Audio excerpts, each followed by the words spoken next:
Alright, so now I've got the flowers. They're kind of messed up, but what I'm going to do is play with them, move them around. And when you have flowers that you've stitched from the side, what you do is you twist them around so that different parts of the open flower are facing in all the different directions, which gives it a nice full look and feel. You can see the petals are here, my roses. Then I'm going to pull these down again a little bit more to make them even and make it a consistent kind of a look. Now, if I were at temple, I would be tying this up at the top in order to go over the Lord.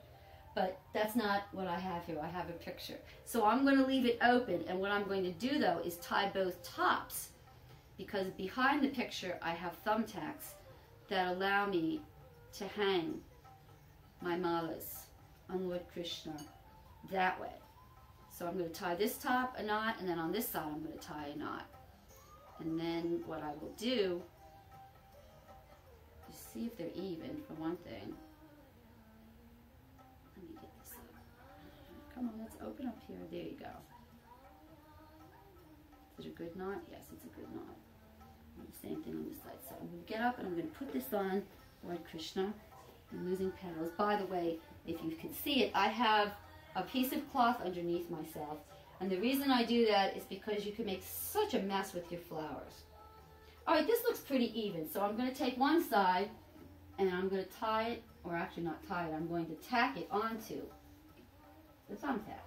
So that's on this side here. And then over here, I've got to pull these threads so that they're opened. Is this a little bit too... Yeah, I'm going to tie this down further because I don't think it was tied close enough and consistent with the way the other one looks. So I'm going to do that. I'm going to make the ball while it's actually hanging on the Lord because it makes it easier to do. Sometimes if I'm at temple and there's another woman sitting next to me, she'll hold it for me. Okay, you'll have to excuse me because I'm going to go around this side of the picture and hang it over here as well. Okay, so now we have a beautiful mala on each side.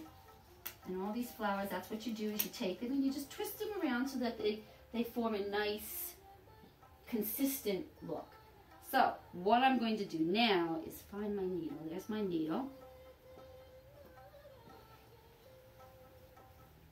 And this time I do need to thread it, and hopefully it'll go through for me. Sometimes it does, sometimes it doesn't. But we'll give it a shot here.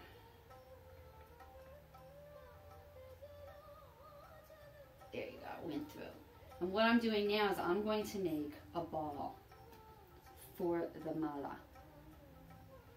There's the traditional way, which is to take the flowers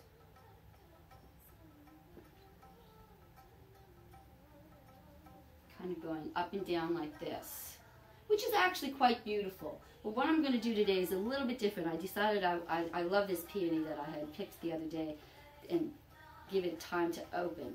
And it's beautifully open, but I'm going to cut it up almost to the bottom of the bud. And what I'm going to do is, in addition to having this hang here, I'm going to wrap some other flowers around it. And I almost always do this at temple. And what I'll do is I'll take the flowers that I'm working with, and I started to put a pink one and I'll leave them, but for the most part, because it's all pink at the bottom, I'm going to put these colors because I want to have the contrast of the roses. So I'm going to use mostly those and going right through the petals to give myself a nice solid connection with the flower. Alright, let's see if that looks like enough. Now here's my end, there's my thread. We don't want to lose that thread. Alright, I'll put one more of these on. No, you know what? I'm going to take this one off. There, I made that decision. I'm going to take that off, put this on, and I'm going to put another rose on it. And these are the kind of decisions you make as you go along. You look at what you're doing. And then I'm going to add this. I'm going to get as close as I can down here at the base of it so that the flowers are wrapped around the top. This is a big flower. I don't usually have such big flowers to work with for my ball, but I have this today, and you always work with what you have, and actually I feel very lucky to have this. And now what I'm going to do, and what I normally do, is tie into, I pull the flowers together, let them go in whichever way they're going to go, and I tie it literally into a ball. Usually the flowers are going all around because they don't have this big one, but this is working a little bit differently, which is fine. Since I know I'm at the end of it, I am going to take my needle off and put it somewhere where it's safe, where I'm not going to jab myself with it, although I've done that too, more than I care to admit. Okay, so I'm going to take this and I'm tying, arranging them a little bit, and tying these beautiful roses on the top of this beautiful flower. And I'm going to make one knot, and then I'm going to make another knot for good measure so that I know that it's nice and tight. Now you do have to be careful, depending upon the flowers you're working with. If you tie it too tight, you can go right through the flower petals, and before you know it, you've got something laying on the ground instead of on the mala. Okay, I like the way this turned out, so I'm not going to do anything to make it any more fancy. Sometimes I'll add, if there's baby's breath, I'm trying to think what it's also called. Here. So now what I'm going to do, let me just forget about that and show you what I'm doing next. I'm going to go in the middle, in between the center, where I can, of where these flowers are that I have on here. And I'm taking the two sides of this ball, and I'm going to tie it onto the mala. So let's do that. And I'll arrange it once I'm done, but right now I just want to get it tied up here. Same thing, nice tight knot so that it doesn't fall off.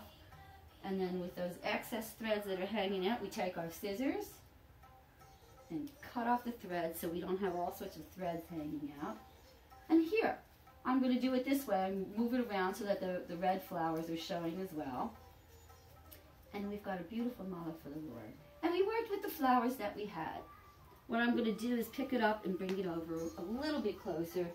Hopefully I won't drop it, so that you can see the mala close up that I've made. Alrighty, let's see if I can do this in a way that you can see it. Here's the ball, and then here's you can see the flowers. These are the rhododendrons, and I'm going to pull it back and hopefully get it nicely into this picture frame. There you go. I think that's pretty good. Hare Krishna.